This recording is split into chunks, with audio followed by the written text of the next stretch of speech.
ଗୋଟିଏ କଥା ସତ ଯେ ଯଦି ମହିଳାଙ୍କ କଳ ଆଉ ପୁରୁଷଙ୍କ ପକେଟ ଖାଲି ରହିଯାଏ ତେବେ ଦୁନିଆ ତାକୁ ଶାନ୍ତିରେ ବଞ୍ଚିବାକୁ ଦିଏ ନାହିଁ। କାହାକୁ କିଛି ବାଧିଲା ଭଳି କହିବା ପୂର୍ବରୁ ଥରେ ଏହି କଥା ଭାବନ୍ତୁ କି ଯଦି ସେହି କଥା ଆପଣଙ୍କୁ କେହି କୁହେ ତ ଆପଣଙ୍କୁ କେମିତି ଲାଗିବ? ବଞ୍ଚିଥିବା ବେଳେ କେହି ପାଖରେ ବସନ୍ତି ନାହିଁ, କିନ୍ତୁ ମରିଗଲା ପରେ ଚାରିପାଖରେ ବସି ସମସ୍ତେ କାନ୍ଦନ୍ତି। ଇଗୋ ତ ସମସ୍ତଙ୍କ ପାଖରେ ଥାଏ, କିନ୍ତୁ ସେହି ଲୋକ ସବୁବେଳେ ନଇଁଯାଏ ଯେ ସମ୍ପର୍କକୁ ହୃଦୟରୁ ଚାହୁଁଥାଏ। ସ୍ୱପ୍ନ ଅଛି କେବଳ ନିଜର, ତେଣୁ ସେଗୁଡ଼ିକ ନିଜକୁ ହିଁ ପୂରଣ କରିବାକୁ ପଡ଼ିବ। ଯେତେବେଳେ ଆପଣଙ୍କର ମୋବାଇଲ ପାସୱାର୍ଡ ବିନା ଖୋଲିବ ନାହିଁ, ତେବେ କଠିନ ପରିଶ୍ରମ ବିନା ସଫଳତାର ଦ୍ୱାର କିପରି ଖୋଲିବ?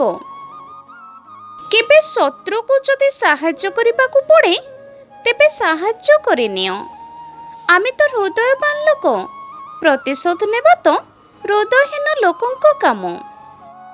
ସେହି ସମ୍ପର୍କ ଚିରଦିନ ପାଇଁ ତିଷ୍ଠି ଥାଏ ଯେଉଁଠାରେ ବିଶ୍ୱାସ ବଦଳରେ ବିଶ୍ୱାସ ହିଁ ମିଳିଥାଏ, ଯେଉଁଠାରେ ଭଲ ପାଇବା ବଦଳରେ ଭଲ ପାଇବା ହିଁ ମିଳିଥାଏ, ଯେଉଁଠାରେ ଛଳନା ନଥାଏ, ଜଣେ ଜଣକୁ ବୁଝିଥାଏ, କେବେ ତୁଳନା କରିନଥାଏ।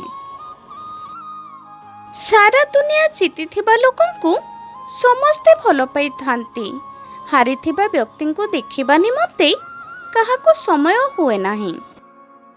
କେବେ ବି କାହାର ବର୍ତ୍ତମାନର ପରିସ୍ଥିତି ଦେଖିକି ତାର ମଜାକ ଉଡ଼ାଉ ନାହିଁ, କାହିଁକି ନା ସମୟ ବଦଳିଥାଏ, ସମୟ ସାଥିରେ କର୍ମ ବଦଳିଥାଏ, ଆଉ କର୍ମ ସାଥିରେ ଭାଗ୍ୟ ବଦଳିଥାଏ। ଖରାପ ରାସ୍ତାରେ ଦୌଡ଼ିବା ଅପେକ୍ଷା ଠିକ ରାସ୍ତାରେ ଆରାମରେ ଚାଲିବା ବହୁତ ଭଲ। ପରୋପକାରୀ ହୁଅ, କିନ୍ତୁ ନିଜର ସାମର୍ଥ୍ୟ ଠାରୁ ଅଧିକ ନୁହେଁ। ସମସ୍ତଙ୍କର ବିଶ୍ୱସ୍ତ ହୁଅ, କିନ୍ତୁ ଆଖି ବନ୍ଦ କରି ନୁହେଁ। ହୃଦୟରୁ ଭଲ ହୁଅ, କିନ୍ତୁ ବୋକା କି ନିରୀହ ନୁହେଁ। ମିଛ କଥାରେ ଯେଉଁ ଲୋକ ବା ବା କହି ପ୍ରଶଂସା କରନ୍ତି ସେହି ଲୋକ ଗୋଟିଏ ଦିନ ଆପଣଙ୍କୁ ବିନାଶ କରିଦେବେ। ଏଥିପାଇଁ ସବୁବେଳେ ନିମ୍ବ ପରି କଠିନ ଜ୍ଞାନ ଦେବା ଲୋକଙ୍କୁ ହିଁ ନିଜର ମିତ୍ରତା କର, କାହିଁକି ନା ଇତିହାସ ସାକ୍ଷୀ ଅଛି କି ପିମ୍ପୁଡ଼ି ସବୁବେଳେ ମିଠାରେ ହିଁ ପଡ଼ିଥାନ୍ତି।